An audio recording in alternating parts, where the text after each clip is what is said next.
"Too risky," his mother countered. "The king of Pifflepuff Hills has his guard will be on Drapef's side, and they keep the artistry files in the living library well protected. Besides, if you have questions about your father, I'm as good a resource as any chief. Arthur confided in me." "Was that before or after he's put a death warrant on your head?" Tedros mumbled. "Enough, Tedros. I'm trying to keep you alive," said Guinevere sternly. "If you don't want me here, tell me and I'll go." "Your mother's right," said Agatha, touching her pins. "Library will be a death trap."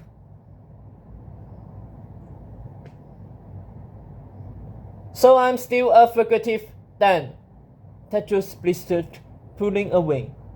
"Even after Excalibur went back into the stone, even with Drapef's crown disappearing, even with Death's voice resists from the grave and telling people I've a claim to his throne."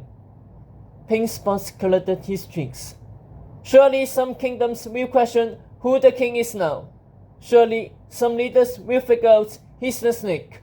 Surely some will come to my side." A blast of light scorched over the surface like a comet. Lance Ming's new message lit up the sky. "Surely not," Hot said. Agatha, too, had the same sinking feeling as she read the pen's script.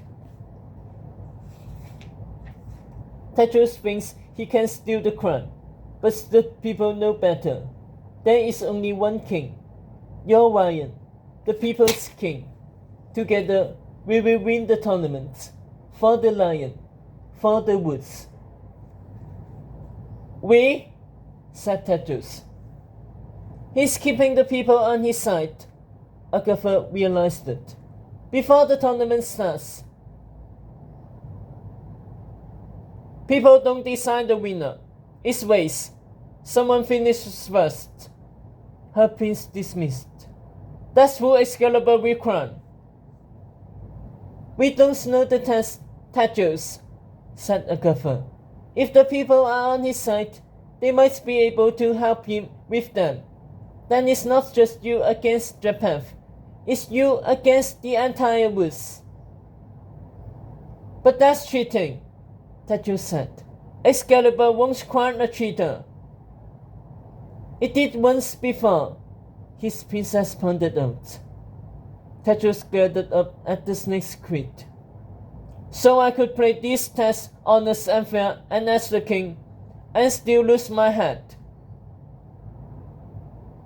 Drapev might have the woods, but you have us, your family, your friends, people with real loyalty to you," Agatha encouraged. "We'll find a way to win.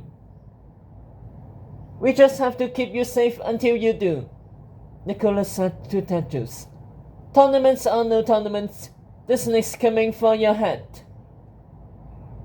"So many ways to lose a head," Hot quipped. "Tinkerbell beats him." "Good girl, think," said Tedros. When the prince's safety in mind, the whistle proposed returning to Gromland's underground hideout.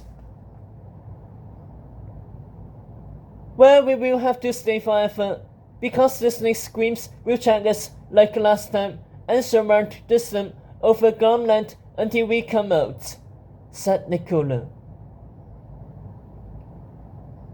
"Must you pull on every one of my ideas?" Hot hammered. "What's your idea?" "To go back to the School for Good and Evil, where we can join the students and teachers and at least have the semblance of a defense," her girlfriend replied. "No," Agatha rejected. "First place, Drapef's men will look, and this time there's no sheriff or enchanted sack to save us." A sharp rumble thundered behind them. Between the lanterns of fairies, she watched a cavalry of 20 horses mounted with armed guards shake across the snow towards Avalon's gates. The sugar-drunk fairies sprung alert, flying higher and smoother, their wings going dark to conceal their passengers.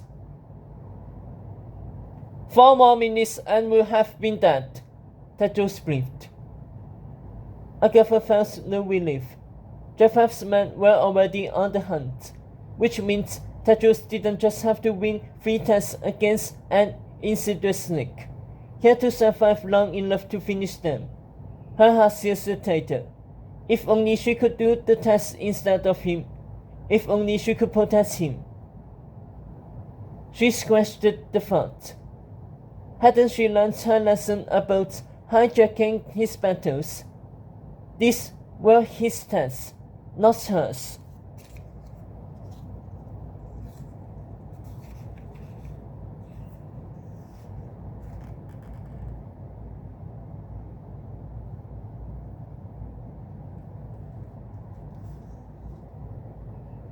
Tedros needs a princess, she told herself, a Centennial at her side, not a nag or a worrywart or a second guesser. Besides, there were signs it could all end well. They were alive, for one thing. They were still together, and Sophie's wedding to the snake hadn't been sealed, their wings disappearing before she was his queen. And somewhere else there, the rest of their friends, the witches, Beatrix, Kiko, William, Barden, and others, were hopefully alive too. Tedros still had a chance. Agatha had to let his fate unfold the way it was supposed to. She had to let her prince become a king.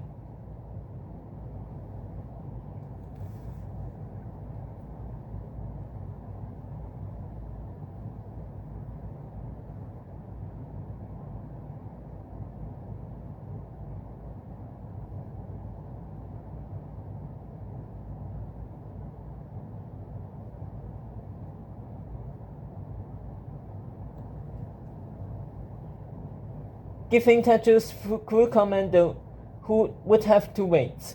They wouldn't be going to the living library like he wanted. Far too dangerous, she insisted. Instead, it was her plan that won out, to fly to Frostwood Sherwood, the dense part of the Endless Woods, enchanted by magic and impervious to the snake, his men, or his screams.